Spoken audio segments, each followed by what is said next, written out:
تو کہا کہ بیٹا پھر منہ کے بل زمین پر کیوں لٹاؤں؟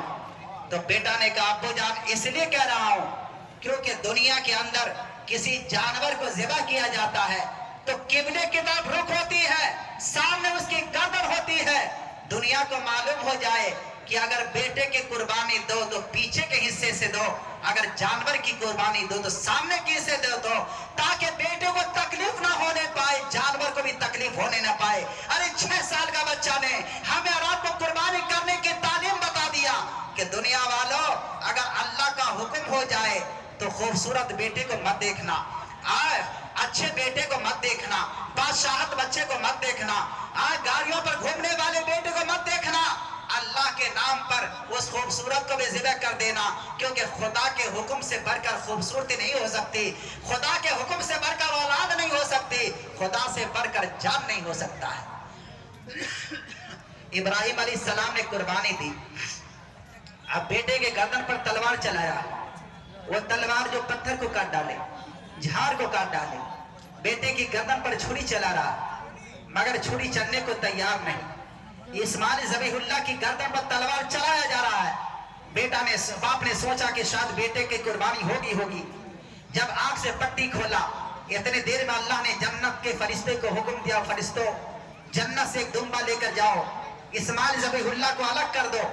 اور میں اس جانور کو لٹا دو، تاکہ اسماعیل ذبیح اللہ کے چھری کے نیچے جانور ذبح ہو جائے اور دنیا کو معلوم ہو جائے کہ دنیا والوں اللہ کو انسان کے خون کی ضرورت نہیں، اللہ انسان کے اخلاق کو دیکھتا ہے، اللہ تبارک و تعالی انسان کے نیت کو دیکھتا ہے۔ انما الاعمال بالنیات، اگر انسان کی نیت سچی ہے تو اللہ کامیابی عطا فرماتا ہے۔ جانور ذبح ہوا، اسماعیل ذبیح اللہ 6 سال کا بچہ الگ کھڑا ہوا ہے۔ جب ابراہیم علیہ السلام نے پٹی کھولی تو دیکھا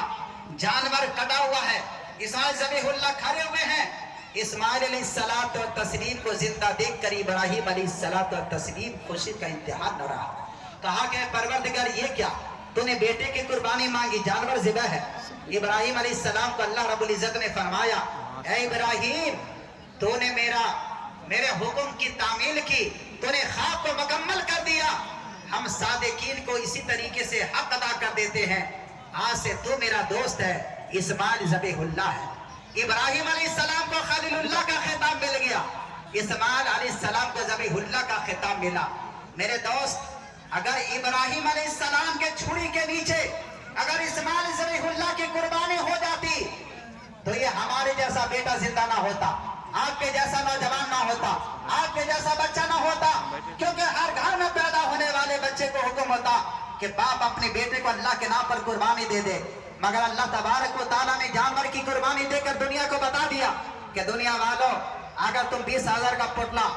اگر 20,000 کا چھیلا اللہ کے نام پر قربان کرتے ہو، وہ قربانی جانور کی نہیں تمہاری اولاد کا سبب اللہ دے گا، کیونکہ ابراہیم علیہ السلام نے بیٹے کی قربانی دی تھی مگر جانور ذبح ہوا تھا۔ اللہ تو فرماتا ہے کہ ہم بچے کی قربانی کا ثواب دیں گے، جانور کی نہیں۔ یاد رکھو یہ قربانی ہے، تو جب انسان ایک جانور کو اللہ کے نام پر قربان نہیں دے سکتا، ایک حصہ لے کر 4,000 کی قربانی نہیں دے سکتا، تو کیا مسلمان ایک بیٹے کو ذبح کر دے گا، ایک بیٹی کو ذبح کر دے گا؟ ارے دولت سے محبت نہیں ہونی چاہیے، خدا سے محبت کرو، نبی کے دین سے محبت کرو، نبی کی شریعت سے محبت کرو، نبی کے قانون سے محبت کرو، نبی کے دستور سے محبت کرو۔ جب خدا سے محبت کرو گے دنیا کی محبت دل سے نکل جائے گی، جب دنیا کی محبت دل سے نکل جائے گی پھر کامیاب بن جاؤ گے۔ اے آتمور پور کے مسلمانوں اور آزو بازو کے کھیرے کے مسلمانوں، آج سے آپ دل میں ارادہ کرو کہ اللہ تبارک و تعالیٰ نے اگر آپ کو مال دیا ہے، دولت دی ہے، اگر آپ ہر کے خوشحال ہو تو یاد رکھو آپ بھی اللہ کے نام پر قربانی دو۔ اغفر لنا انك على كل شيء قدير وربنا ما خلقت هذا باطلا سبحانك فقنا عذاب النار ربنا انك من تدخل النار فغزيتها وما للظالمين من انصار ربنا اننا سمعنا مناديا ينادي للايمان ان امنوا بربكم فآمنا ربنا فاغفر لنا ذنوبنا وكفر عنا سيئاتنا وتوفنا مع الابرار برحمتك يا ارحم الراحمين اللهم عافني في بدني اللهم عافني في سمعي اللهم عافني في بصري لا اله الا انت اللهم اني اعوذ بك من البرص والجنون والجذام وسيل الاسقام اللهم ارفع عنا البلاء والوباء اللهم اني على ذكرك وشكرك وحسن عبادتك۔ پروردگار عالم آج عید قرباں ہے، تیرے نبی کی یادگار کے لیے، تیری عبادت کے لیے عیدگاہ میں ہم حاضرین حاضر ہوئے ہیں۔ یا اللہ آدمکر کے مسلمانوں کے ساتھ ساتھ آزو بازو کھیرے سے بھی جتنے مسلمان آئے ہیں تمام لوگوں کی حاضری کو قبول فرما لے۔ یا اللہ اس حاضر ہونے والے میں بچے بھی ہیں، جوان بھی ہیں، بوڑھے بھی ہیں، میرے مولا ان تمام کی حاضری کو قبول فرما لے۔ پروردگار عالم تیرے نبی کے سنت کو ادا کرنے کے لیے